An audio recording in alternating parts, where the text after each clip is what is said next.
Est-ce que parfois vous avez l'impression que vous manquez d'énergie pour faire les choses? On me dit voilà, mais comment tu fais? Comment t'as l'énergie de faire tout ça, etc. Sachez que j'ai très peu d'énergie. Actuellement, j'ai très peu d'énergie dans ma vie. En plus, avant, j'étais dans un appartement que je savais qu'il me drainait beaucoup d'énergie, tout ça. Et j'ai aussi le côté où là, actuellement, je suis en train de me faire diagnostiquer. Enfin, j'ai eu la réponse aujourd'hui. Je suis diagnostiquée TDAH officiellement. Ça y est, je ne suis plus que auto-diagnostiquée par les réseaux sociaux.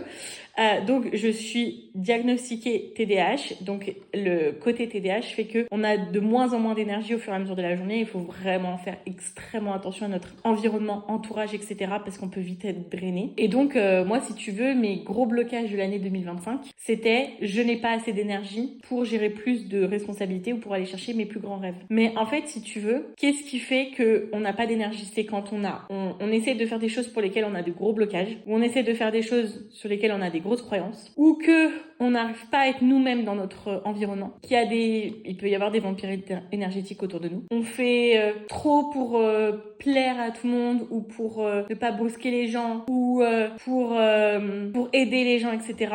C'est que on se passe pas en priorité. Donc déjà, quand on résout tous ces éléments-là, ça permet d'avoir de l'énergie pour faire ce qu'on veut faire. Et l'élément principal, c'est aimer le processus de développement de son business. J'écoutais un livre audio qui s'appelle L'art subtil de s'en foutre. L'art subtil de s'en foutre, et à l'intérieur, il dit en fait, il faut être autant amoureux du processus que du résultat. Les gens qui sont amoureux que du résultat, en plus aujourd'hui avec les réseaux sociaux, on nous montre que le résultat. On voit des vidéos, etc. Enfin, en plus, surtout ce qui marche, c'est le résultat des gens. Donc on est amoureux du résultat, on n'apprend pas à être amoureux du processus. Et donc en fait, ça c'est aussi un élément méga important, c'est de se dire ok, je vais autant aimer évoluer, faire de nouvelles choses, tester, aller chercher, etc.